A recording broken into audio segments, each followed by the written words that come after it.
देखा जाता है लड़की का पिता हाथ जोड़े खड़ा है और वर के पिता कहीं कहीं अपनी मांग को पूरी करवाने के लिए बहुत कठोरता से बोलते हैं। आज के समाज को महाराज दशरथ से यह सीखना चाहिए कि हमें कन्या के पिता के साथ कैसा सद्व्यवहार करना चाहिए। चक्रवर्ती सम्राट हैं लेकिन कहते हैं महाराज आज मैं लेने वाला बनकर आया हूं, आप देने वाले हैं। आप जो जो कहेंगे, जो प्रतिग्रही है दातृवशाह, वो देने वाले के बस में होता है, इसलिए आप जो जो कहोगे मैं वही करूंगा। और महाराज श्री जनक आदर पूर्वक भीतर ले गए। बरासन पर चारों दूल्हा बिठाए गए। एक उच्चासन पर महाराज श्री दशरथ बैठाए गए, श्रेष्ठ आसन पर ब्रह्मर्षि वशिष्ठ बैठाए गए। चारों वेद स्वयं पुरोहित बनकर श्री सीताराम जी का विवाह कराने के लिए आए हैं। मंडप की अद्भुत शोभा का वर्णन इन आचार्यों ने किया है। सबसे पहले मंडप में अग्नि प्रज्वलित की गई और अग्नि प्रज्वलित के अनंतर हवनादि कृत्य हुए। मैं मुख्य रूप से विवाह की 7 विधियों का वर्णन करूंगा, और विधियां तो अनेक हुई, लेकिन 7 विधियों का वर्णन मैं करूंगा।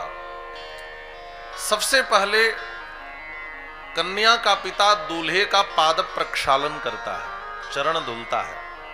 चरण धुलने का तात्पर्य क्या है?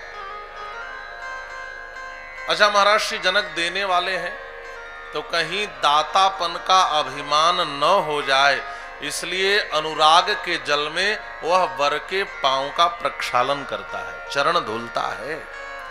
और इस चरण धुलने की प्रक्रिया में मानव अपने अभिमान को भी धो देता है। पाद प्रक्षालन किया।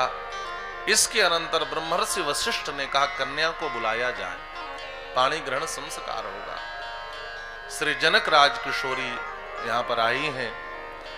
महर्षि वाल्मीकि लिखते हैं महाराज श्री जनक ने श्री जानकी जी को अपनी दाहिनी गोद में बिठाया है।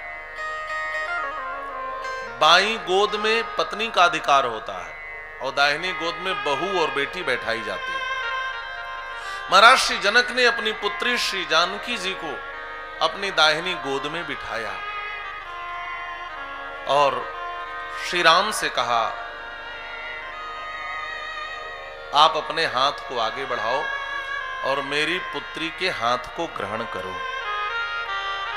राम जी हाथ आगे बढ़ा रहे थे तो धीरे से लखन भैया ने कहा राघव भैया विचार करो, आप हमेशा देने वाले रहे हो और हाथ आगे बढ़ाओगे तो हाथ नीचे करना पड़ेगा, लेने वाला बनना पड़ेगा। अच्छा, कोई कितना भी बड़ा महान हो, लेने के लिए तो हाथ तो नीचे ही करना पड़ेगा।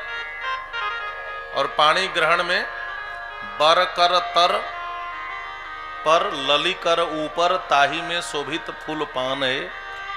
मिथिला के संत गाते हैं ना कि बर के कर के ऊपर लली का कर होता है, उसके ऊपर फिर पान सुपारी आदि रखते हैं पाणी ग्रहण के समय। तो दूल्हे का हाथ नीचे होगा और दुल्हन का ऊपर होगा।